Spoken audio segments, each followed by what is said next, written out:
Hi hello ನಮಸ್ತೆ ಎಲ್ರಿಗೂ ಕೂಡ welcome to Raman tutorial for GK. So ಆತ್ಮೀಯವಾದಂತಹ ಸ್ವಾಗತವನ್ನ ಕೋರ್ತಾ ಇವತ್ತೊಂದು ಬ್ಯೂಟಿಫುಲ್ ವಿಡಿಯೋ ಜೊತೆಗೆ ನಾನು ನಿಮ್ಮನ್ನ ಭೇಟಿ ಆಗ್ತಾ ಇದ್ದೀನಿ. ಅಫ್ಕೋರ್ಸ್ ನೀವೆಲ್ಲ ತಮ್ಮನೇಲಿ ನೋಡಿರ್ತೀರಾ ಟಿ ಬಗ್ಗೆ ಮೇಡಮ್ ಮಾತಾಡ್ತಾ ಇದ್ದಾರೆ ಅಂತ. ಎಸ್, 101% ನಾನಿಲ್ಲಿ ನಿಮಗೆ ಬೇಕಾಗಿರ್ತಕ್ಕಂತಹ ಟಿ ವಿಷಯಕ್ಕೆ ಸಂಬಂಧಪಟ್ಟಂತಹ ಮಾಹಿತಿಯನ್ನ ತಿಳಿಸುವಂತ ಪ್ರಯತ್ನ ಮಾಡ್ತಾ ಇದ್ದೇನೆ. ಸೊ ಯಾಕೆ ಟಿ ಬಗ್ಗೆ ನಾವು ತಿಳ್ಕೊಳ್ಬೇಕು ಅಂದ್ರೆ ತುಂಬಾನೇ ಇಂಪಾರ್ಟೆಂಟು. ಸಾಕಷ್ಟು ವಿದ್ಯಾರ್ಥಿಗಳು ರೀಸೆಂಟ್ ಆಗಿ BEd ಅನ್ನ ಮುಗಿಸ್ಕೊಂಡು ಈ ಒಂದು ಟಿಇಟಿಯನ್ನ ಬರಿಬೇಕು ಅನ್ನೋ ಹಂಬಲದಲ್ಲಿರ್ತೀರಾ, ಅಥವಾ ಇನ್ನೂ ಕೂಡ ಎಂಟ್ರೆನ್ಸ್ ಆಗಿರ್ತೀರಾ BEdಗೆ, ಅವರು ಕೂಡ ಈ ಎಕ್ಸಾಮ್ ಅನ್ನ ಅಟೆಂಡ್ ಮಾಡಬಹುದು. ಹಾಗಾದ್ರೆ ಟಿಇಟಿ 2024ರ ಪರೀಕ್ಷೆ ಯಾವಾಗ ಆಗತ್ತೆ, ನೋಟಿಫಿಕೇಶನ್ಸ್ ಗಳನ್ನ ನಾವು ಯಾವಾಗ ಎಕ್ಸ್ಪೆಕ್ಟ್ ಮಾಡಬಹುದು, ಜೊತೆಗೆ ನಾವು ಹೇಗೆ ಇದನ್ನ ತಯಾರಿ ಮಾಡಬೇಕು, ಜೊತೆಗೆ ಇದಕ್ಕೆ ಬೇಕಾದಂತಹ ಪರಿಕರಗಳು ಯಾವ್ಯಾವು, ಏನನ್ನ ಓದಬೇಕು ಏನನ್ನ ಓದಬಾರ್ದು. ಸೊ ಹೀಗೆ ಸಾಕಷ್ಟು ವಿಚಾರಗಳ ಬಗ್ಗೆ ನಾನು ತಿಳಿಸ್ಕೊಡುವಂತ ಪ್ರಯತ್ನ ಮಾಡ್ತಾ ಇದ್ದೀನಿ. ಸೊ ಟಿಇಟಿ 2024 ತುಂಬಾನೇ ಇಂಪಾರ್ಟೆಂಟ್ ಆಗಿರುವಂತದ್ದು. ಯಾಕೆ ಏನು ಅನ್ನೋದನ್ನ ಕೂಡ ಈ ವಿಡಿಯೋದಲ್ಲಿ ನಾನು ಡಿಸ್ಕಸ್ ಮಾಡ್ತಾ ಹೋಗ್ತೇನೆ. ಈ ವಿಡಿಯೋನ ನೋಡುವಂತಹ ಪ್ರತಿಯೊಬ್ಬ ವಿದ್ಯಾರ್ಥಿಯು ಕೂಡ ಲೈಕ್ ಮಾಡಿ, ಹಾಗೆ ನಿಮ್ಗೆ ಈ ವಿಡಿಯೋ ಇಷ್ಟ ಆಗಿದ್ರೆ ಬೇರೆಯೊಬ್ಬರಿಗೂ ಕೂಡ ತಿಳಿಸುವಂತ ಪ್ರಯತ್ನ ಮಾಡಿ. ಜೊತೆಗೆ ನಮ್ಮ ಚಾನಲ್ನ ಇನ್ನೂ ಕೂಡ ನೀವು ಸಬ್ಸ್ಕ್ರೈಬ್ ಆಗಿಲ್ಲ ಅಂತಂದ್ರೆ ಫಟಾಫಟ್ ಸಬ್ಸ್ಕ್ರೈಬ್ ಅನ್ನ ಮಾಡ್ಕೊಳ್ಳಿ. ಎಸ್, ಬನ್ನಿ ಈ ಟಿ ವಿಚಾರವಾಗಿ ಇನ್ನಷ್ಟು ಮಗದಷ್ಟು ಮಾಹಿತಿಯನ್ನ ತಿಳಿಯುವಂತ ಪ್ರಯತ್ನ ಮಾಡೋಣ. ಸೊ ಟಿಇಟಿ 2024ರ ನೇಮಕಾತಿ ಅಥವಾ ಈ ಪರೀಕ್ಷೆ ಯಾವಾಗ ಆಗುತ್ತೆ ಅನ್ನೋದಾದ್ರೆ, ಆಬ್ವಿಯಸ್ಲಿ ನೀವೆಲ್ಲರೂ ಕೂಡ ಎಕ್ಸ್ಪೆಕ್ಟ್ ಮಾಡಿರ್ತೀರಾ. ಎಸ್, 100% ಪ್ರತಿ ವರ್ಷಕ್ಕೆ ಇದು 2 ಬಾರಿ ಆಗ್ಬೇಕಾಗಿತ್ತು. ಬಟ್ ಅನ್ಫಾರ್ಚುನೇಟ್ಲಿ ಏನಾಗಿದೆನೋ ಗೊತ್ತಿಲ್ಲ, ನೋಟಿಫೈ ಮಾಡಿದ್ರೂ ಕೂಡ ಪ್ರತಿ ವರ್ಷದಲ್ಲಿ 2 ಬಾರಿ ಎಕ್ಸಾಮ್ಸ್ ಅನ್ನ ಕಂಡಕ್ಟ್ ಆಗ್ತಾ ಇಲ್ಲ. ಹಾಗಾಗಿ ಪ್ರತಿ ವರ್ಷಕ್ಕೆ ಒಂದು ಸಲನಾದ್ರೂ ಟಿಇಟಿ ಎಕ್ಸಾಮ್ ಅನ್ನ ಕರೀತಾರೆ. ಹಾಗಾದ್ರೆ ಯಾವಾಗ ಆ ಎಕ್ಸಾಮ್ಸ್ ಅನ್ನ ಕರೀತಾರೆ ಅಂತಂದ್ರೆ, ಜೂನ್ ಅಥವಾ ಜುಲೈ ಮಂತ್ ಅಲ್ಲಿ ನಿಮ್ಗೆ ಟಿಇಟಿ ಎಕ್ಸಾಮಿನ ನೋಟಿಫಿಕೇಶನ್ ಆಗುತ್ತೆ. ಇದಂತೂ ಸತ್ಯ, ನೆನ್ಪಿಟ್ಕೊಳ್ಳಿ. ಜೂನ್ ನಲ್ಲಿ ಲಾಸ್ಟ್ ವೀಕ್ ನಲ್ಲಾದ್ರೂ ಆಗಬಹುದು, ಅಥವಾ ಜುಲೈ ಫಸ್ಟ್ ವೀಕ್ ನಲ್ಲಾದ್ರೂ ಆಗಬಹುದು. ಇದು ನಿಮ್ಗೆ ಆಗಸ್ಟ್ ಸೆಪ್ಟೆಂಬರ್ ಈ ತರ ಸೆಪ್ಟೆಂಬರ್ ನಲ್ಲಿ ಎಕ್ಸಾಮ್ ಅನ್ನ ಇಡುವಂತ ಸಾಧ್ಯತೆ ಇರುತ್ತೆ. Yes, of course. ಹಾಗಾದ್ರೆ ಇದು ಎಷ್ಟು ಪೇಪರ್ ಗಳನ್ನ ಒಳಗೊಂಡಿರುತ್ತೆ, ಯಾರ್ಯಾರೆಲ್ಲ ಈ ಎಕ್ಸಾಮ್ಸ್ ಅನ್ನ ಬರೀಬಹುದು ಅನ್ನೋದನ್ನ ನಾನೀಗ ನಿಮಗೆ ತಿಳಿಸುವಂತ ಪ್ರಯತ್ನವನ್ನ ಮಾಡ್ತೇನೆ. ಟಿಇಟಿ ಅಂದ್ರೆ ಏನು ಬಹಳಷ್ಟು ವಿದ್ಯಾರ್ಥಿಗಳಿಗೆ ಗೊತ್ತಿದೆ, ನನ್ನ ಹಳೆ ವಿದ್ಯಾರ್ಥಿಗಳಿಗೆ. ಬಟ್ ರೀಸೆಂಟ್ ಆಗಿ BEd ಅನ್ನ ಮುಗಿಸ್ಕೊಂಡು ಬಂದಂತ ವಿದ್ಯಾರ್ಥಿಗಳಿಗೆ ಇದ್ರ ಬಗ್ಗೆ ಸ್ವಲ್ಪ ನಾಲೆಜ್ ಕೊಡ್ಬೇಕು ಅನ್ನೋದು ನನ್ನ ಉದ್ದೇಶ. ಸೊ ದಟ್ ನಾನು ಈ ವಿಡಿಯೋವನ್ನ ಮಾಡ್ತಾ ಇದ್ದೀನಿ. ಸೊ ಟಿಇಟಿ ಅಂದ್ರೆ ಟೀಚರ್ ಎಲಿಜಿಬಿಲಿಟಿ ಟೆಸ್ಟ್ ಅಂತೇಳಿ ನಾವ್ ಇದನ್ನ ಕರಿತಾ ಇದ್ದೀವಿ. ಇದು ತುಂಬಾ ಇಂಪಾರ್ಟೆಂಟು. ಯಾಕೆ ಅಂದ್ರೆ ನೀವು ನೆನ್ಪಿಟ್ಕೊಳ್ಳಿ, ಈವನ್ PUಗೂ ಕೂಡ ಟಿಇಟಿ ಮಾಡ್ತಾ ಇದ್ದಾರೆ. ಹಾಗೇನೆ HSTR ನೇಮಕಾತಿಗೂ ಕೂಡ ಈ ಒಂದು ಟಿಇಟಿ ಎಲಿಜಿಬಿಲಿಟಿಯನ್ನ ಇಡಬಹುದು ಮುಂದೆ. ಈಗಂತೂ ಸದ್ಯಕ್ಕೆ ನಮ್ಮ ಕರ್ನಾಟಕ ರಾಜ್ಯದಲ್ಲಿ ಜಾರಿಗೆ ಬಂದಿಲ್ಲ, ಕೇಂದ್ರದಲ್ಲಿ ಈ ಪದ್ಧತಿ ಜಾರಿ ಆಗಿದೆ. ಮುಂದೆ ಹೋಗ್ತಾ ಹೋಗ್ತಾ ನಮ್ಮ ಕರ್ನಾಟಕದಲ್ಲೂ ಕೂಡ ಇದನ್ನ ಜಾರಿ ಮಾಡಬಹುದು. ಹಾಗಾಗಿ ನೀವು 1ರಿಂದ 5ನೇ ತರಗತಿಯ ಒಂದು ಶಿಕ್ಷಕರಾಗಬೇಕಂದ್ರೂ ಕೂಡ ಟಿಇಟಿ ಪೇಪರ್ 1 ಅನ್ನ ಪಾಸ್ ಮಾಡ್ಕೊಂಡಿರ್ಬೇಕಾಗತ್ತೆ. ಹಾಗೆ 6ರಿಂದ 8ನೇ ತರಗತಿಯ ಶಿಕ್ಷಕರಾಗಬೇಕು ಅಂತಂದ್ರೆ ಅಲ್ಲಿ ಕೂಡ ನೀವು ಟಿಇಟಿ ಕಂಪಲ್ಸರಿ ಪಾಸ್ ಮಾಡ್ಕೋಬೇಕಾಗತ್ತೆ, ಪೇಪರ್ 2 ಅನ್ನ. ಹಾಗೇನೆ ಮುಂದೆ 9ರಿಂದ 12ನೇ ತರಗತಿಗೂ ಕೂಡ ಟಿಇಟಿ ಬೇಕು ಅಂತೇಳಿ ಈಗಾಗ್ಲೇ ಕೇಂದ್ರ ಸರ್ಕಾರ, ಸೆಂಟ್ರಲ್ ಒಂದು ಗೌರ್ನಮೆಂಟ್ ಏನ್ ಮಾಡಿದೆ ಅಂತಂದ್ರೆ ಈಗಾಗ್ಲೇ ಜಾರಿ ಮಾಡಿದೆ. ಇನ್ನು ನಮ್ಮ ಕರ್ನಾಟಕದಲ್ಲಿ ಆಗಿಲ್ಲ ಅಷ್ಟೇನೆ. ಇವತ್ತಲ್ಲ ಅಥವಾ ಈ ವರ್ಷ ಅಲ್ಲ, ಮುಂದಿನ ವರ್ಷ ಬಂದೇ ಬರುತ್ತೆ. ಸೊ ಈ ಟಿಇಟಿಯನ್ನ ಯಾರಿಗೂ ಕೂಡ ಇನ್ನು ತಗೊಂಡಿಲ್ಲ. ಯಾವುದು ಈ 9ರಿಂದ 12ನೇ ತರಗತಿಗೆ ಟಿಇಟಿ ತೆಗೆದುಕೊಳ್ತಾರೋ ಎಲ್ಲೂ ಕೂಡ ಇನ್ನು ತಗೊಂಡಿಲ್ಲ. ಸೊ ತಗೊಂಡ್ರು ಅಂತಂದ್ರೆ ನಾನು ನಿಮಗೆ ಅದ್ರ ಬಗ್ಗೆ ಮಾಹಿತಿಯನ್ನ ತಿಳಿಸ್ಕೊಡ್ತೇನೆ. ಫಸ್ಟ್ ನಾವೀಗ ಫೋಕಸ್ ಇರುವಂತಹ ವಿಷಯ ಬಂದು 1 to 5th ಮತ್ತೆ 6th to 8 ಟಿಇಟಿಗೆ ಸಂಬಂಧಪಟ್ಟಂತೆ ಮಾಹಿತಿಯನ್ನ ಕೊಡ್ತೇನೆ. ಸೊ ಇದ್ರ ಬಗ್ಗೆ ಸಾಕಷ್ಟು ವಿದ್ಯಾರ್ಥಿಗಳಿಗೆ ಅನುಮಾನಗಳು ಇದೆ. ಹಾಗಾದ್ರೆ ಆ ಅನುಮಾನಗಳನ್ನ ಸ್ವಲ್ಪ ಪ್ರಮಾಣದಲ್ಲಾದ್ರೂ ನಾನು ಕ್ಲಿಯರ್ ಮಾಡ್ಬೇಕು ಅನ್ನೋದು ನನ್ನ ಉದ್ದೇಶ. ಮೊದಲನೇದಾಗಿ ಯಾರೆಲ್ಲ ಬರಿಬಹುದು ಎಕ್ಸಾಮ್ಸ್ ಅನ್ನ, ಯಾರೆಲ್ಲ ಅಟೆಂಡ್ ಮಾಡಬಹುದು, ನಿಮಗೆಲ್ಲ ಗೊತ್ತೇ ಇದೆ ಯಾರೆಲ್ಲ ಅಟೆಂಡ್ ಮಾಡಬಹುದು ಇದನ್ನ ಅಂತ ಹೇಳ್ಬಿಟ್ಟು. ಫಸ್ಟ್ ನೋಡಿ, ನಿಮ್ಮ ಕ್ವಾಲಿಫಿಕೇಶನ್ ಏನಾಗಿರಬಹುದು ಅಂದ್ರೆ PU ಪ್ಲಸ್ DED ಆದಂತಹ ವಿದ್ಯಾರ್ಥಿಗಳಿಗೆ ಪೇಪರ್ 1 ಬರೀಲಿಕ್ಕೆ ಅವಕಾಶ ಇದೆ.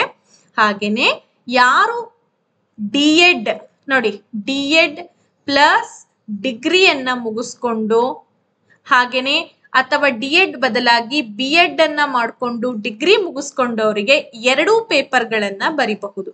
ಪೇಪರ್ 1 ಪ್ಲಸ್ ಪೇಪರ್ 2 ಎರಡನ್ನ ನೀವು ಬರೀಲಿಕ್ಕೆ ಮುಕ್ತವಾದಂತ ಅವಕಾಶವನ್ನ ಪಡೆದುಕೊಂಡಿದ್ದೀರಾ.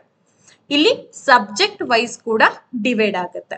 ಹಾಗಾಗಿ ಪೇಪರ್ 1 ಮತ್ತೆ ಪೇಪರ್ 2 ನೀವ್ ಯಾವ್ದನ್ನ ಬರಿಬೇಕು ಅಂತ ಅನ್ಕೊಳ್ತೀರೋ ಅದನ್ನ ಬರಿಬಹುದು. ಎರಡೂ ಕೂಡ ನೀವು ಬರಿಲೇಬೇಕು ಅಂತ ಇಲ್ಲ, ಇಲ್ಲಿ ನಿಮ್ ಇಷ್ಟ. ಸೊ ಹಾಗಾಗಿ ಪೇಪರ್ 1 150 ಅಂಕಗಳಿಗೆ ನಿಮ್ಗೆ ಎಕ್ಸಾಮ್ಸ್ ನಲ್ಲಿ ಕೇಳ್ತಾರೆ. ಸೊ ಆ 150 ಅಂಕಗಳು ಹೇಗಿರುತ್ತೆ ಸೊ ಅನ್ನೋದನ್ನು ಕೂಡ ನಾನು ತಿಳಿಸ್ಕೊಡ್ತೀನಿ. ಹಾಗೆ ಪೇಪರ್ 2 ಏನಿದೆ ಇದು ಕೂಡ 150 ಅಂಕಗಳಿಗೆ ಪರೀಕ್ಷೆಯಲ್ಲಿ ಒಂದು ಬುಕ್ಲೆಟ್ ಅನ್ನ ಕೊಟ್ಟಿರ್ತಾರೆ. ಹಾಗಾದ್ರೆ ಎಷ್ಟು ಅಂಕಗಳು ನೀವು ಗಳಿಸ್ಬೇಕು ಈ TET ಎಕ್ಸಾಮ್ ನಲ್ಲಿ ಪಾಸ್ ಮಾಡ್ಕೋಬೇಕು ಅಂತಂದ್ರೆ ಇಲ್ಲಿ ಕೂಡ ಕ್ಯಾಟಗರಿ ವೈಸು ಡಿವೈಡ್ ಆಗುತ್ತೆ. ನೋಡಿ, ಕ್ಯಾಟಗರಿ ವೈಸು 150 ಅಂಕಗಳಿಗೆ ನೀವೇನಾದ್ರೂ SC ST ಕ್ಯಾಟಗರಿ 1 ಮತ್ತೆ PH ಕ್ಯಾಂಡಿಡೇಟ್ಸ್ ಆಗಿದ್ರಿ ಅಂದ್ರೆ ನಿಮ್ಗೆ 83ಗೆ ಎಲಿಜಿಬಿಲಿಟಿಯನ್ನ ಕೊಡ್ತಾ ಇದ್ದಾರೆ.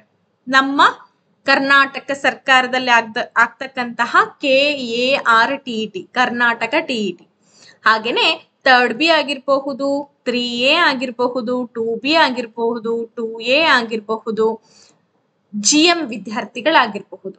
ನೀವು 90 ಅಂಕಗಳನ್ನ ನೀವಿಲ್ಲಿ ಗಳಿಸ್ಬೇಕು. ಪೇಪರ್ 2 ನಲ್ಲೂ ಕೂಡ 90 ಅಂಕಗಳ ಗಳಿಸಿದ್ರೆ ನೀವು ಎಲಿಜಿಬಲ್ ಆಗ್ತೀರಾ. ಪೇಪರ್ 1 ನಲ್ಲೂ ಕೂಡ 90 ಅಂಕಗಳನ್ನ ನೀವು ಗಳಿಸ್ಬೇಕಾಗತ್ತೆ. ಇದು ನಿಮಗೆ ತೆಗೆದುಕೊಳ್ಬೇಕಾಗಿರುವಂತಹ ಮಿನಿಮಮ್ ಅಂಕಗಳು. ಎಲಿಜಿಬಿಲಿಟಿಯನ್ನ ಹೊಂದಲಿಕ್ಕೆ ಮುಂದೆ ಬರುವಂತಹ 1ರಿಂದ 5ನೇ ತರಗತಿ ಪರೀಕ್ಷೆಯನ್ನ ಬರೆಯುವಂತಹ ಶಿಕ್ಷಕರ ಪರೀಕ್ಷೆ, 6ರಿಂದ 8ನೇ ತರಗತಿ ಶಿಕ್ಷಕರ ನೇಮಕಾತಿಗೋಸ್ಕರ ನೀವೇನಾದ್ರೂ ಅರ್ಹತೆಯನ್ನ ಪಡಿಬೇಕು ಅಂತಂದ್ರೆ ನೀವಿಷ್ಟು ಅಂಕಗಳನ್ನ ಗಳಿಸ್ಬೇಕಾಗತ್ತೆ.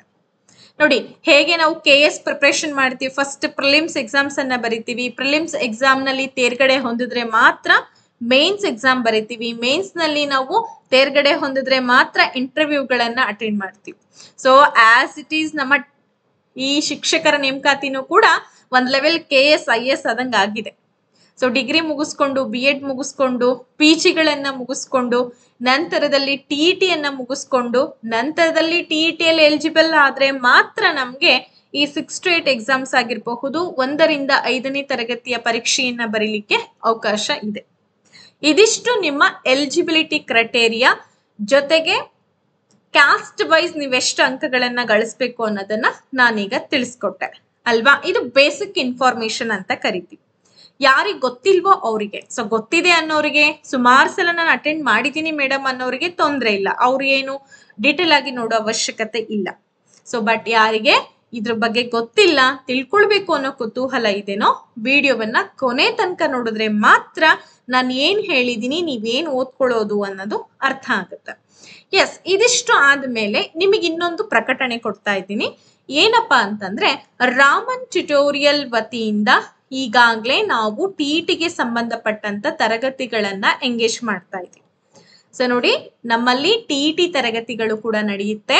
ಪೇಪರ್ 1 ಮತ್ತೆ ಪೇಪರ್ 2 ಎರಡೂ ಪತ್ರಿಕೆಗಳಿಗೆ ಸಂಬಂಧಪಟ್ಟಂತೆ ಕೋಚಿಂಗ್ ಅನ್ನ ನಾವು ಕೊಡ್ತಾ ಇದ್ದೀವಿ. ಅದು ಮ್ಯಾಥ್ಸ್ ಸೈನ್ಸ್ ವಿದ್ಯಾರ್ಥಿಗಳಿಗೆ, ಸೋಷಿಯಲ್ ಸೈನ್ಸ್ ವಿದ್ಯಾರ್ಥಿಗಳಿಗೆ ಮತ್ತು ಪೇಪರ್ 1 ವಿದ್ಯಾರ್ಥಿಗಳಿಗೆ. ಅರ್ಥ ಆಯ್ತಲ್ವಾ? ಸೊ ಹಾಗಾದ್ರೆ ಇದು ಎಷ್ಟು ತಿಂಗಳು ಕೋರ್ಸ್ ಇರುತ್ತೆ ಅಂದ್ರೆ 52 ದಿನದ ತರಗತಿಯನ್ನ ಕೊಡ್ತಾ ಇದ್ದೇವೆ. ಅತಿ ಕಡಿಮೆ ದರದಲ್ಲಿ ನಿಮಗೆ ರೆಕಾರ್ಡೆಡ್ ಕ್ಲಾಸಸ್ ಗಳನ್ನ ನಾವು ಪ್ರೊವೈಡ್ ಮಾಡ್ತಾ ಇದ್ದೀವಿ. ಸೊ ಯಾರಿಗೆ ಇಂಟ್ರೆಸ್ಟ್ ಇದೆನೋ ನೀವು 82176704 ಹಾಗೇನೆ 05 ನಂಬರ್ ಅನ್ನ ಕಾಂಟ್ಯಾಕ್ಟ್ ಮಾಡಬಹುದು. ಹಾಗೇನೆ 6361153623 ನಂಬರ್ ಅನ್ನ ನೀವು ನೋಟ್ ಮಾಡಿಕೊಂಡು ಕಾಲ್ ಮಾಡಬಹುದು. ಸೊ ಪೇಪರ್ 1ಗೆ ಎಷ್ಟಿದೆ ಮೇಡಮ್ ಫೀಸು ಅಂದ್ರೆ 2,000 ರೂಪಾಯಿಗಳಿದೆ. ಪೇಪರ್ 2ಗೆ ಎಷ್ಟಿದೆ ಮೇಡಮ್ ಅಂದ್ರೆ 2,000 ರೂಪಾಯಿಗಳಿದೆ. ಸೊ ನೀವು ಎರಡನ್ನೂ ತಗೊಳ್ಳೋದಾದ್ರೆ ನಿಮಗೆ 3,000ದಲ್ಲಿ ಎರಡನ್ನೂ ಕೂಡ ಕೊಡ್ತಾ ಇದ್ದೇವೆ. ಅರ್ಥ ಆಯ್ತಾ ನಿಮ್ಗೆಲ್ರಿಗೂ ಕೂಡ? ಸೊ 3,000ದಲ್ಲಿ ಪೇಪರ್ 1 ಪೇಪರ್ 2 ಕನ್ನಡ ಮೀಡಿಯಂ. ದಯವಿಟ್ಟು ಬೇರೆ ಬೇರೆ ಕಲ್ಪನೆ ಮಾಡ್ಕೊಳಕ್ ಹೋಗ್ಬಿಡಿ. ಕನ್ನಡ ಮೀಡಿಯಂ ಅನ್ನ 3,000ಕ್ಕೆ 2 ಪೇಪರ್ಗಳನ್ನ ಕೊಡ್ತಾ ಇದ್ದೀವಿ. ಯಾರಿಗೆ ಇಂಟ್ರೆಸ್ಟ್ ಇದೆನೋ ಅವರು ಈ ನಂಬರ್ ಅನ್ನ ನೀವು ಕಾಂಟ್ಯಾಕ್ಟ್ ಮಾಡಬಹುದು. ಈಗ ಯಾವಾಗ ಸ್ಟಾರ್ಟ್ ಆಗಿದೆ ಮೇಡಮ್ ಅಂದ್ರೆ ಫೆಬ್ರವರಿ 10ನೇ ತಾರೀಕಿನಿಂದ ಸ್ಟಾರ್ಟ್ ಆಗಿದೆ. ಸೊ ನೀವು ಈಗಲೂ ಕೂಡ ಜಾಯಿನ್ ಆಗುವಂತಹ ಅವಕಾಶ ಇದೆ. ಸೊ ಇದಿಷ್ಟು ನಮ್ಮ ಕಡೆಯಿಂದ ಆನ್ಲೈನ್ ಪೇಡ್ ತರಗತಿಗಳನ್ನ ಕೊಡ್ತಾ ಇದ್ದೇವೆ. ಓಕೆನಾ? ಇದು ಕ್ಲಿಯರ್ ಆಯ್ತು ಅಂತ ಅನ್ಕೊಂಡಿದೀನಿ. ಸ್ಕ್ರೀನ್ ಶಾಟ್ ಆದ್ರೂ ತೆಕ್ಕೊಳ್ಳಿ ಅಥವಾ ನಂಬರ್ ಆದ್ರೂ ನೋಟ್ ಮಾಡ್ಕೊಳ್ಳಿ, ನಿಮಗೆ ಹೆಲ್ಪ್ಫುಲ್ ಆಗುತ್ತೆ. ಹಾಗಾದ್ರೆ ಏನೆಲ್ಲ ಸಬ್ಜೆಕ್ಟ್ಸ್ ಬರುತ್ತೆ ಈ ವರ್ಷ? TET ನಲ್ಲಿ ಏನಾದ್ರೂ ಬದಲಾವಣೆ ಮಾಡ್ತಾರಾ? No changes. ಸೊ ಈ ವರ್ಷ ಯಾವುದೇ ರೀತಿಯಾದಂತಹ ಬದಲಾವಣೆಗಳು ಇಲ್ಲಿ ಇರೋದಿಲ್ಲ. ಯಾಕೆ ಅಂತಂದ್ರೆ ಇನ್ನು ಕಳೆದ ಬಾರಿನೇ ನಿಮಗೇನ್ ಮಾಡಿದ್ರು, ಸಿಲೆಬಸ್ ಅನ್ನ ಹೊಸದಾಗಿ ಫ್ರೇಮ್ ಮಾಡಿಕೊಟ್ಟಿರೋ ಕಾರಣ ಈ ವರ್ಷ ಯಾವುದೇ ಬದಲಾವಣೆ ಇರೋದಿಲ್ಲ. ಅರ್ಥ ಮಾಡ್ಕೊಳ್ಳಿ. ಪೇಪರ್ 1 ಅವರಿಗೆ ಕಾಮನ್ ಆಗಿ ನೀವು ಆರ್ಟ್ಸ್ ಆಗಿರ್ಲಿ, ಸೈನ್ಸ್ ಆಗಿರ್ಲಿ, ಇಂಗ್ಲಿಷ್ ತಗೊಂಡಿರ್ಲಿ, ಮ್ಯಾಥಮೆಟಿಕ್ಸ್ ಇರ್ಲಿ, ಯಾವುದೇ ಸಬ್ಜೆಕ್ಟ್ ಅನ್ನ ನೀವು ಟೀಚ್ ಮಾಡ್ತಾ ಇದ್ರು ಕೂಡ ಪೇಪರ್ 1 ಅಟೆಂಡ್ ಮಾಡೋರಿಗೆ ನೀವು 2 ಲ್ಯಾಂಗ್ವೇಜ್ ಅನ್ನ ಆಯ್ಕೆ ಮಾಡ್ಕೊಳ್ತೀರಾ. ಅದು ನಿಮ್ಮ ಒಂದು ವೈಯಕ್ತಿಕ ವಿಚಾರಕ್ಕೆ ಬಿಟ್ಟದ್ದು. ಸಾಮಾನ್ಯವಾಗಿ ನಮ್ಮಲ್ಲಿ ಕನ್ನಡ ಫಸ್ಟ್ ಲ್ಯಾಂಗ್ವೇಜ್ ಆಯ್ಕೆ ಮಾಡ್ಕೊಳ್ತಾರೆ, ಇಂಗ್ಲಿಷ್ ಸೆಕೆಂಡ್ ಲ್ಯಾಂಗ್ವೇಜ್ ಅನ್ನಾಗಿ ಆಯ್ಕೆ ಮಾಡ್ಕೊಳ್ತಾರೆ. ಸೊ ನೀವು ಹಿಂದಿಯನ್ನು ಕೂಡ ಆಯ್ಕೆ ಮಾಡ್ಕೊಳ್ಬಹುದು ಅಥವಾ ಇಂಗ್ಲಿಷ್ ಅನ್ನು ಆಯ್ಕೆ ಮಾಡ್ಕೊಳ್ಬಹುದು. ನಿಮ್ಮ ಯಾವ ಲ್ಯಾಂಗ್ವೇಜ್ ನಿಮಗೆ ಈಸಿ ಅನ್ಸುತ್ತೋ ಮಾಡ್ಕೊಳ್ಬಹುದು. ಹಾಗೇನೆ 3ನೇ ಪೇಪರ್ ಬಂದು ಶೈಕ್ಷಣಿಕ ಮನೋವಿಜ್ಞಾನ ಕಂಪಲ್ಸರಿ ಪೇಪರು. ಯಾರು ಇದನ್ನ ಚೂಸ್ ಮಾಡ್ಕೊಳ್ತೀನಿ ಮಾಡ್ಕೊಳ್ಬಾರ್ದು ಅಂತ ಇಲ್ಲ. ಎಲ್ರೂ ಕೂಡ 30 ಅಂಕಗಳಿಗೆ ಶೈಕ್ಷಣಿಕ ಮನೋವಿಜ್ಞಾನ ಪತ್ರಿಕೆಯನ್ನ ಅಟೆಂಡ್ ಮಾಡಲೇಬೇಕು. ಇನ್ನ ಕೊನೆಯದಾಗಿ ಬರುವಂತದ್ದು ಪರಿಸರ ಅಧ್ಯಯನ, ತುಂಬಾ ಇಂಪಾರ್ಟೆಂಟು. ಇನ್ನ ಕೊನೆಯದಾಗಿ ಗಣಿತ. ಸೊ ಇದಿಷ್ಟನ್ನ ನೀವು ಪೇಪರ್ 1 ವಿದ್ಯಾರ್ಥಿಗಳು ಬರೀತೀರಾ, ನೆನ್ಪಿಟ್ಕೊಳ್ಳಿ. ಪೇಪರ್ 1 ವಿದ್ಯಾರ್ಥಿಗಳು ಇಷ್ಟು ಸಬ್ಜೆಕ್ಟ್ ಗಳನ್ನ ಓದ್ಕೋಬೇಕಾಗತ್ತೆ. ದೆನ್ ಪೇಪರ್ 2 ಅಭ್ಯರ್ಥಿಗಳು ಏನ್ ಬರಿಬೇಕು? ಹಾಗಾದ್ರೆ ನೋಡಿ, ಪೇಪರ್ 2 ನಲ್ಲಿ ಏನಾಗತ್ತಪ್ಪ ಅಂತಂದ್ರೆ ಸ್ವಲ್ಪ ಡಿಫ್ರೆನ್ಸ್ ಆಗತ್ತೆ. ಓಕೆ,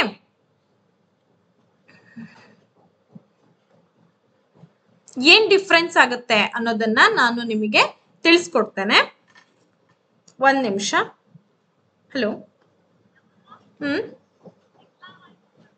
ಬಾ. ಓಕೆ, ಸೊ ನಾನು ನಿಮಗೆ ಹೇಳ್ತಾ ಇದ್ದೆ, ಏನ್ ಹೇಳ್ತಾ ಇದ್ದೆ ಅಂದ್ರೆ ಪೇಪರ್ 2 ನಲ್ಲಿ ಏನ್ ಪೇಪರ್ ಬರುತ್ತೆ ಅಂತ ಹೇಳ್ಬಿಟ್ಟು, ನೀವು ಆರ್ಟ್ಸ್ ಅಂಡ್ ಸೈನ್ಸ್ ಅಂತೇಳಿ ಡಿವೈಡ್ ಆಗುತ್ತೆ ಇಲ್ಲಿ ಅಷ್ಟೇ. ನೀವು CB ಮೆಥಡ್ ಆಗಿರ್ಲಿ, PCM ಮೆಥಡ್ ಆಗಿರ್ಲಿ, CBZ ಆಗಿರ್ಲಿ ಅಥವಾ CBM ಆಗಿರ್ಲಿ, PCMB ಆಗಿರ್ಲಿ, PMCS ಆಗಿರ್ಲಿ, PME ಆಗಿರ್ಲಿ, ಏನೇ ಆಗಿದ್ರು ಕೂಡ ನೀವು ಸೈನ್ಸ್ ಅಂಡ್ ಮ್ಯಾಥ್ಸ್ ಅಂತೇಳಿ ಕನ್ಸಿಡರ್ ಮಾಡ್ತಾರೆ. ನೀವು ಸೈನ್ಸು ಮ್ಯಾಥ್ಸ್ ಎರಡನ್ನೂ ಕೂಡ ಇಲ್ಲಿ ಕಂಪಲ್ಸರಿ ಓದ್ಕೋಬೇಕು.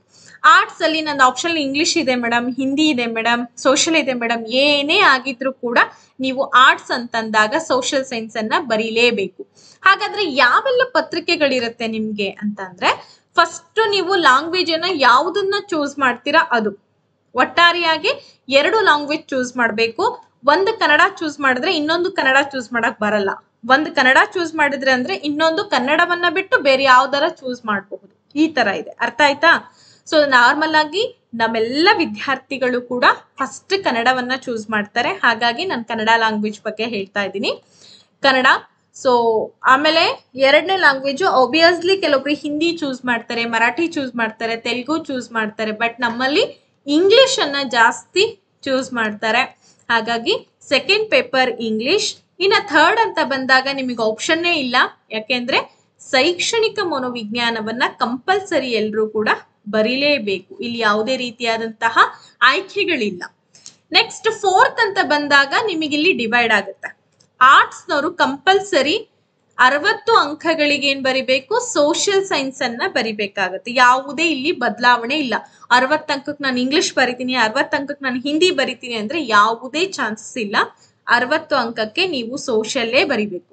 ಇನ್ನು ಸೈನ್ಸ್ ಮತ್ತೆ ಮ್ಯಾಥ್ಸ್ ಅಂತ ಬಂದಾಗ ನೀವು 60 ಅಂಕಕ್ಕೆ ಸೈನ್ಸ್ ಮ್ಯಾಥ್ಸ್ ಅನ್ನೇ ಬರಿಬೇಕಾಗುತ್ತೆ, ವಿತ್ ಮೆಥಡಾಲಜಿ ಕೂಡ ಇನ್ಕ್ಲೂಡಿಂಗ್ ಆಗುತ್ತೆ. ಇದಿಷ್ಟು ಸಬ್ಜೆಕ್ಟ್ಗಳ ವಿವರಣೆ. ಅರ್ಥ ಆಯ್ತು ಅಂತ ಅನ್ಕೊಂಡಿದೀನಿ. ಹೋಪ್ಸೋ ನಿಮ್ಗೆ ಏನಾದ್ರೂ ಡೌಟ್ ಇದ್ರೆ ಮತ್ತೆ ನೀವು ಕಮೆಂಟ್ ಬಾಕ್ಸ್ ಅಲ್ಲಿ ಹಾಕಿರಿ. ಸೊ ಇಂಥದ್ರ ಮೇಲೆ ವಿಡಿಯೋ ಮಾಡಿ ಮೇಡಮ್, ನಮ್ಗಿನ್ನೂ ಕ್ಲಾರಿಟಿ ಸಿಕ್ಕಿಲ್ಲ ಅಂತಂದ್ರೆ ಅಫ್ಕೋರ್ಸ್ ನಾನು ಅದನ್ನ ವಿಡಿಯೋ ಮಾಡಿ ನಿಮಗೆ ತಿಳಿಸುವಂತ ಪ್ರಯತ್ನವನ್ನ ಮಾಡ್ತೀನಿ. Don't worry. Okay, then we will move next one. ಹಾಗಾದ್ರೆ ನಾವ್ ಇಷ್ಟೆಲ್ಲ ತಿಳ್ಕೊಂಡ್ವಿ, ಇಷ್ಟೆಲ್ಲ ಆಯ್ತು ಅಂತಂದಾಗ ಪೇಪರ್ 1 150 ಅಂಕಗಳಿಗಿರುತ್ತೆ. ಸೊ ಕನ್ನಡ 30 ಅಂಕಗಳು, ಇಂಗ್ಲಿಷ್ 30 ಅಂಕಗಳು, ಎಜುಕೇಶನಲ್ ಸೈಕಾಲಜಿ ಎಷ್ಟು ಇರುತ್ತೆ 30 ಅಂಕಗಳು, EVS 30 ಮತ್ತೆ ಮ್ಯಾಥಮೆಟಿಕ್ಸ್ 30. ಹೀಗೇನೆ ನಿಮ್ಗೆ 150 ಅಂಕಗಳು ಇರುತ್ತೆ. ಯಾವುದೇ ನೆಗೆಟಿವ್ ಅಂಕಗಳು ಇಲ್ಲಿ ಇಲ್ಲ. OMR ನಲ್ಲಿ ಫಿಲ್ ಮಾಡ್ಬೇಕಾಗಿರುತ್ತೆ.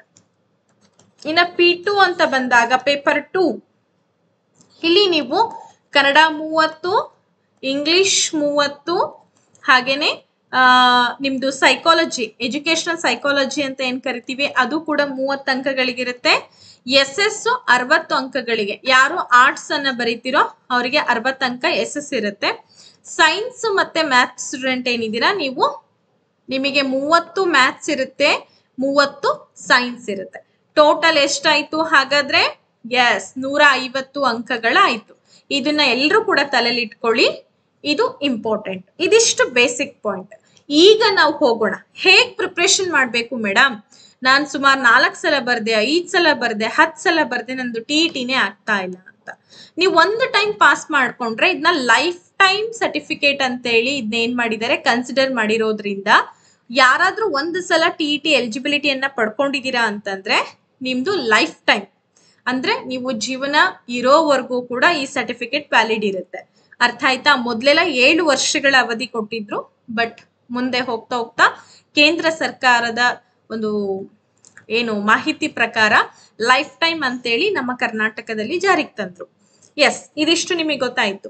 ಹಾಗಾದ್ರೆ ಈ ಸ್ಟಡಿ ಹೇಗ್ ಮಾಡ್ಬೇಕು, ಹೌ ಟು ಸ್ಟಡಿ, ಹೇಗ್ ಸ್ಟಡಿ ಮಾಡ್ಬೇಕು ನಾವು ಫಾರ್ TET, ಹೇಗ್ ಸ್ಟಡಿ ಮಾಡ್ಬೇಕಪ್ಪ ಅಂತಂದ್ರೆ ಕುತ್ಕೊಂಡಿದ್ದು ಆಚೆ ಈಚೆ ತಿರುಗ್ಲಾರ್ದಂಗೆ ಏನ್ ಸಬ್ಜೆಕ್ಟ್ ಕೊಟ್ಟಿದ್ದಾರೆ, ಏನ್ ಸಿಲೆಬಸ್ ಕೊಟ್ಟಿದ್ದಾರೆ, ಸಿಲೆಬಸ್ ತಕ್ಕಂತೆ ನೀಟಾಗಿ ಕುತ್ಕೊಂಡು ಸ್ಟಡಿ ಮಾಡ್ಬೇಕು.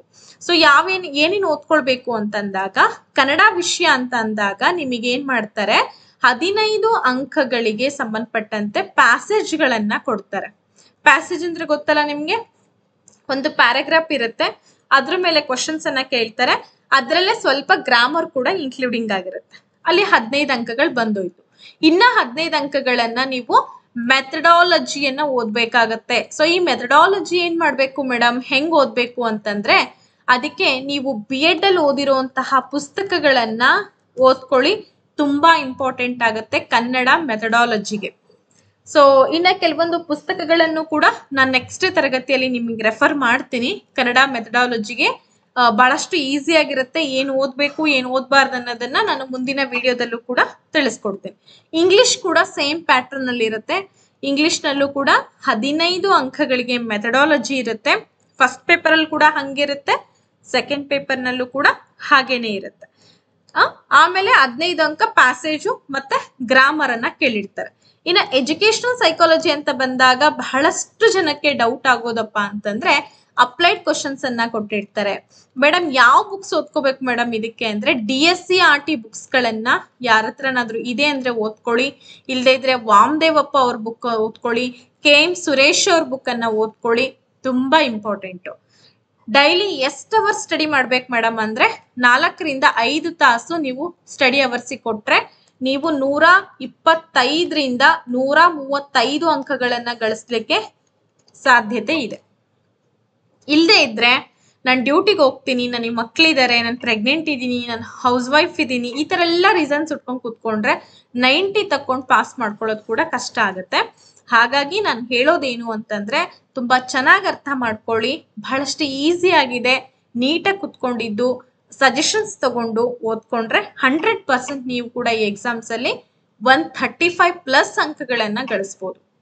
ಇದಿಷ್ಟು ಆಯ್ತು, ಎಜುಕೇಶನಲ್ ಸೈಕಾಲಜಿ ಆಯ್ತು, ಇಂಗ್ಲಿಷ್ ಕನ್ನಡ ಆಯ್ತು. ಇನ್ನ SS ಅಂತ ಬಂದಾಗ 6ರಿಂದ 10ನೇ ತರಗತಿಯ ಪುಸ್ತಕಗಳನ್ನ ನೀಟಾಗಿ ಓದ್ಕೊಳ್ಳಿ. ಪುಸ್ತಕಗಳು ಯಾವುದು? ಸಮಾಜ ವಿಜ್ಞಾನ ನಮ್ಮ ಗೌರ್ನಮೆಂಟ್ ಪುಸ್ತಕಗಳನ್ನ ಓದ್ಕೊಳ್ಳಿ. ಬೇರೆ ಯಾವುದೇ ಪುಸ್ತಕಗಳ ಅವಶ್ಯಕತೆ ಇಲ್ಲಿ ಬೀಳಲ್ಲ. ಕರ್ನಾಟಕ ಸರ್ಕಾರದ ಪಠ್ಯ ಪುಸ್ತಕ ಸಮಿತಿಯಿಂದ ರಚಿತವಾದಂತಹ ಪುಸ್ತಕಗಳನ್ನ ಓದ್ಕೊಂಡವರಿಗೆ 100% ಪಾಸ್ ಆಗ್ತೀರಾ. ಪ್ಲಸ್ ಇಲ್ಲಿ ಒಂದು 20 ಅಂಕಗಳಿಗೆ ಮೆಥಡಾಲಜಿಯನ್ನ ಕೇಳ್ತಾರೆ. ಆಗ ನೀವೇನ್ ಮಾಡ್ಬೇಕು, ಸ್ವಲ್ಪ ಕಷ್ಟ ಆಗುತ್ತೆ ನಿಮ್ಗೆ. B.Ed ಅಲ್ಲಿ ಓದಿರೋಂತಹ ಮೆಥಡಾಲಜಿ ಬುಕ್ಸ್ ಗಳೇನಾದ್ರೂ ನಿಮ್ಮಲ್ಲಿ ಇದೆ, ಶೇಖರಣೆ ಮಾಡಿದೀರಾ ಅಂತಂದ್ರೆ ಸೊ ಅದನ್ನ ನೀವು 20 ಅಂಕಗಳಿಗೆ ಕವರ್ ಮಾಡ್ಕೊಳ್ಬಹುದು. ಎಸ್, ನೆಕ್ಸ್ಟ್ ಬರೋದಾದ್ರೆ ನಮ್ಮ EVS. ಸೊ EVS ಅಂತ ಅಂದಾಗ ನೆನ್ಪಿಟ್ಕೊಳ್ಳಿ, EVS ಮತ್ತೆ ಮ್ಯಾಥ್ಸ್. ಸೊ ನೀವು 6th ಸ್ಟ್ಯಾಂಡರ್ಡ್ ಇಂದ ಅಪ್ ಟು 8th ಸ್ಟ್ಯಾಂಡರ್ಡ್ ವರ್ಗೂ ಕೂಡ ಭೂಗೋಳಶಾಸ್ತ್ರ ಆಗಿರಬಹುದು, ಸಮಾಜ ಆಗಿರಬಹುದು, ಮತ್ತೆ EVS ಅಂತಂದ್ರೆ ಪರಿಸರ ಅಧ್ಯಯನ ಅಂತ ಹೇಳ್ತೀವಿ. ಅದ್ರ ಬಗ್ಗೆ ನೀವು 6ನೇ ತರಗತಿ, 5ನೇ ತರಗತಿ, 4ನೇ ತರಗತಿ, 3ನೇ ತರಗತಿಯಲ್ಲಿ ಏನೇನೆಲ್ಲ ಕೊಟ್ಟಿದಾರೋ ಅದನ್ನೆಲ್ಲ ಚೆನ್ನಾಗಿ ಓದ್ಕೊಳ್ಳಿ. ಮ್ಯಾಥಮೆಟಿಕ್ಸ್ ಕೂಡ ಅಷ್ಟೇನೆ. ಇನ್ನ ಮ್ಯಾಥ್ ಮತ್ತೆ ಸೈನ್ಸ್ ಪೇಪರ್ 2ನವರಿಗೆ, ಸೊ ಮ್ಯಾಥ್ಸ್ ಮತ್ತೆ ಸೈನ್ಸ್ನವರಿಗೆ ಪೇಪರ್ 2ನವರಿಗೆ ಏನ್ ಮಾಡಿ, NCERT ಬುಕ್ಸ್ ಗಳನ್ನ ಸ್ಟಡಿ ಮಾಡ್ಕೊಳ್ಳಿ. NCERT ಇದು ನಿಮ್ಗೆ NCERT ಸೊಲ್ಯೂಷನ್ಸ್ ಅಂತೇಳಿ ಆನ್ಲೈನ್ ನಲ್ಲೂ ಕೂಡ ವೆಬ್ಸೈಟ್ ಇದೆ. ಅಲ್ಲಿ ಬುಕ್ಸ್ ಗಳನ್ನ ಡೌನ್ಲೋಡ್ ಮಾಡ್ಕೊಳ್ಬಹುದು. ಚೆಕ್ ಮಾಡಿ.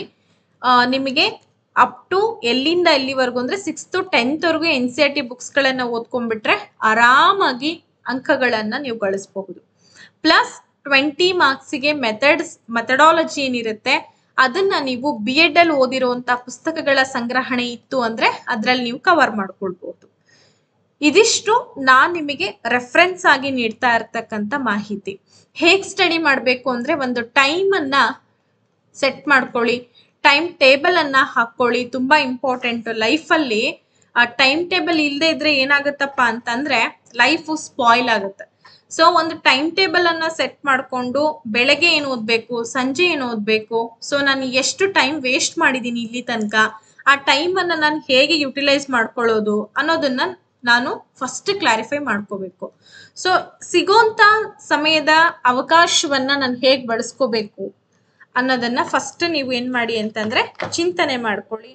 ಸೊ ಮ್ಯಾಕ್ಸಿಮಮ್ ಬೆಳಗ್ಗೆ 1-2 ತಾಸು, ಬೆಳಗ್ಗೆ 2 ತಾಸು ಓದ್ಕೊಳ್ಳಿ. ಸಂಜೆ ಬಂದು 1-2 ತಾಸು ಕವರ್ ಮಾಡ್ಕೊಳ್ರಿ ಸಾಕು. ದಿನದಲ್ಲಿ 4 ತಾಸು ನೀವು ಟೈಮ್ ಕೊಟ್ಬಿಟ್ರಿ ಅಂತಂದ್ರೆ ಆರಾಮಾಗಿ TET ಎಕ್ಸಾಮ್ ಅನ್ನ ವಿತಿನ್ 1 ಅಟೆಂಪ್ಟ್ ಅಲ್ಲಿ ಪಾಸ್ ಮಾಡ್ಕೊಂಡ್ಬಿಡ್ಬೋದು.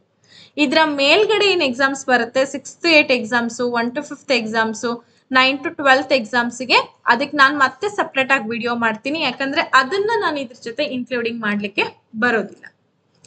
ಅರ್ಥ ಆಯ್ತಾ? ಸಿಲೆಬಸ್ ಅಲ್ಲಿ ಏನೂ ಚೇಂಜ್ ಇಲ್ಲ. ದಯವಿಟ್ಟು ಸಿಲೆಬಸ್ ಏನಾರ ಬದಲಾವಣೆ ಆಗುತ್ತಾ? No changes in syllabus. ಏನು ಕಳೆದ ಬಾರಿ ಸಿಲೆಬಸ್ ಅನ್ನ ಕೊಟ್ಟಿದ್ರೋ ಅದೇ ಸಿಲೆಬಸ್ ಅನ್ನ ನೀಟಾಗಿ ಸ್ಟಡಿ ಮಾಡ್ಕೊಂಡ್ರೆ ಸಾಕಾಗುತ್ತೆ.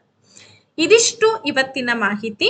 ಜೊತೆಗೆ ನಮ್ಮ ಆನ್ಲೈನ್ ತರಗತಿಗಳನ್ನ ಯಾರಾದ್ರೂ ಜಾಯಿನ್ ಆಗ್ಬೇಕು ಅಂತ ಬಯಸ್ತಾ ಇದ್ದೀರಾ ಅಂದ್ರೆ ಇದಕ್ಕೆ ಅತಿ ಕಡಿಮೆ ದರದಲ್ಲಿ ಪೇಪರ್ 1 ಮತ್ತೆ ಪೇಪರ್ 2 ಎರಡೂ ಒಂದು ತಯಾರಿಯನ್ನ ಮಾಡಿಸ್ತಾ ಇದೀವಿ. ಪೇಪರ್ 1ಗೆ 2,000 ರೂಪಾಯಿಗಳಿರುತ್ತೆ, ಪೇಪರ್ 2ಗೆ 2,000 ರೂಪಾಯಿ ಇರುತ್ತೆ. ಎರಡೂ ತಗೊಂಡ್ರೆ ನಿಮ್ಗೆ 3,000 ರೂಪಾಯಿಗಳಾಗುತ್ತೆ.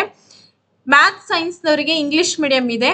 ಸೊ ನಿಮಗೆ ಅದಕ್ಕೆ ಪೇಪರ್ 2 ಓನ್ಲಿ ಇಂಗ್ಲಿಷ್ ಮೀಡಿಯಂ ಕೊಡ್ತಾ ಇದ್ದೀವಿ. 2,500 ಇದೆ. ಅರ್ಥ ಆಯ್ತಾ? ಸೊ ನಿಮಗೆ 52 ದಿನಗಳ ಸಂಪೂರ್ಣವಾದಂತಹ ನುರಿತ ಶಿಕ್ಷಕರನ್ನ ಒಳಗೊಂಡಂತಹ ತಯಾರಿಯನ್ನ ಮಾಡಿಸೋದು.